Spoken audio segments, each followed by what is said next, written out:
Hello and welcome to Friends List. My name is Colin Campbell. I'm the senior reporter at Polygon. I'm here with Phil Kollar. We're going to be talking about Bloodborne, which is a game we looked at yesterday at E3. Phil, give us your first impressions of Bloodborne. Well, this is 100% the game I was most excited about going into the show once it was announced at the Sony press conference. And I have to say, for me, being in that live demo, getting to see the game, did not disappoint at all. As a fan of the Dark Souls franchise, this is the same team that worked on those, the same director as the Dark Souls game, the first Dark Souls, I guess. It didn't disappoint me at all. Miyazaki, who's making the game, made the point that this is separate from Dark Souls and from Demon Souls, but they look sort of similar. Yeah. How does that work? Yeah, I mean, it seems like it's a different world. It's a new, it's a new story. It's a different setting. The biggest difference is that it's a little bit more gothic horror rather than just fantasy. But in terms of gameplay, as far as we've seen, the gameplay looks very similar. They showed off 2 new weapons that are weapons that haven't been in the Souls games. There was a shotgun that the main character had. Souls games have never had guns, so that's a big difference. And then there was a trick sword that you could, the character could sort of like extend to different lengths and shapes.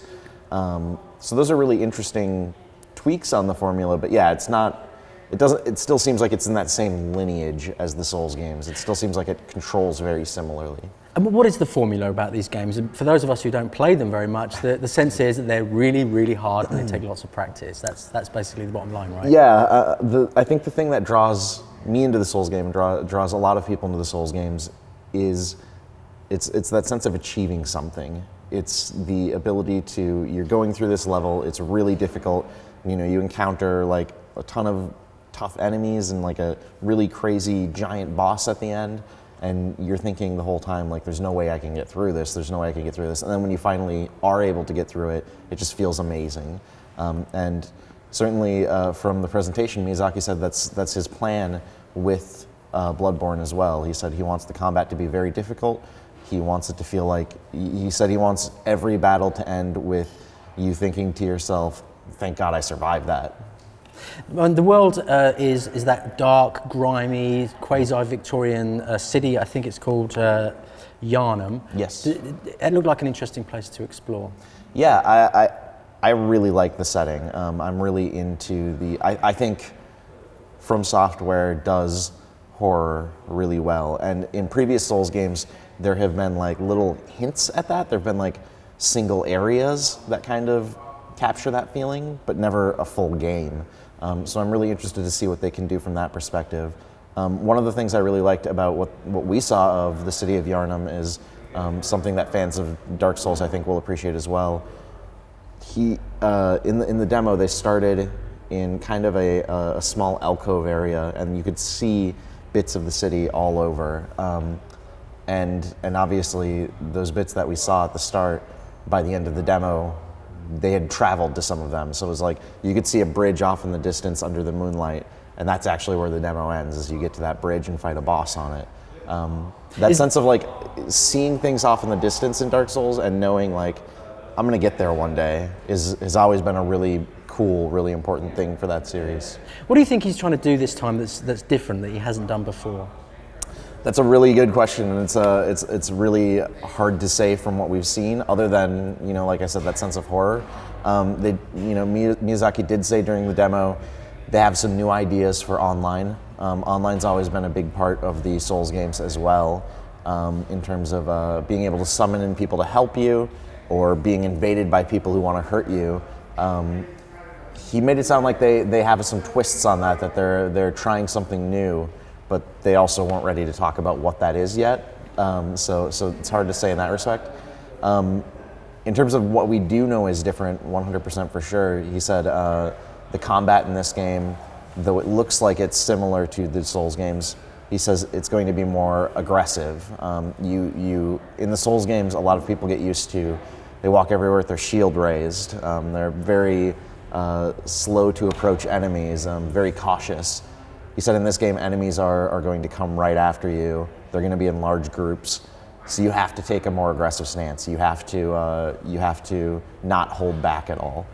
What was your sense of the enemies? We saw a few of the smaller enemies, and then we saw a pretty beautiful large enemy at the end. What did you feel about them? Well, I mean, like, beautiful monster design has always been one of the strong points.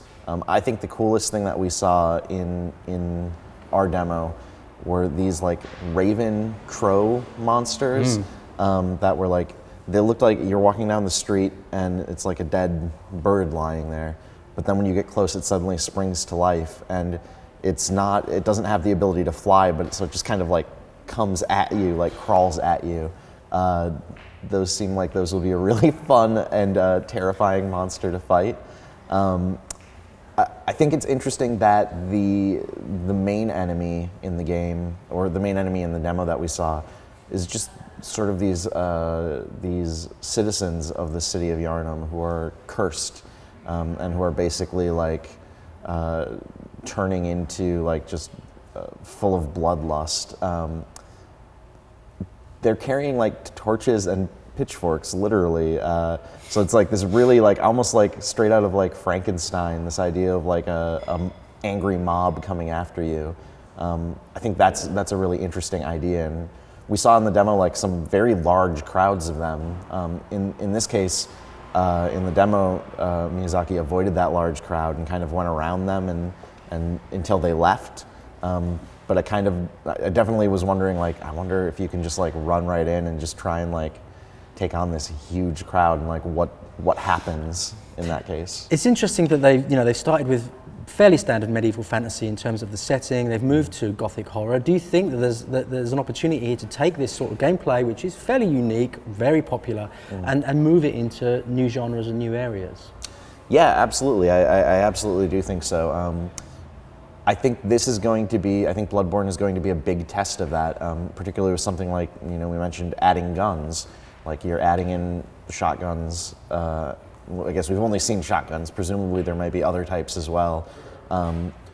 That's a big change to that formula. But if they can make that work in that formula, maybe that formula can work in a large variety of other settings as well. So what's the, as we finish up, what's the overall headline for all those fans out there who just love this series and are really excited about this game? Yeah, I think the thing that they really drove home to me watching Bloodborne was two things. One, it is different. There are some big differences, especially in terms of setting and in terms of the tone.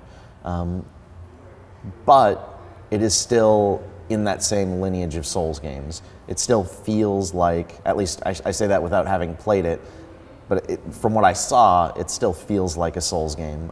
It still gives you that sense of exploration, that sense of overcoming odds that seem impossible, and I think anybody who loves the Souls games is still going to love that as well. And when can we see the game? When's it coming out? So currently it is planned for 2015. I've been hearing from some people early 2015, so it might be as soon as a year after Dark Souls 2's release. Fantastic, thanks Phil. Okay, that's Friends List talking about Bloodborne. Don't forget you can find out all about the many things that are happening at E3 at polygon.com. Thanks very much.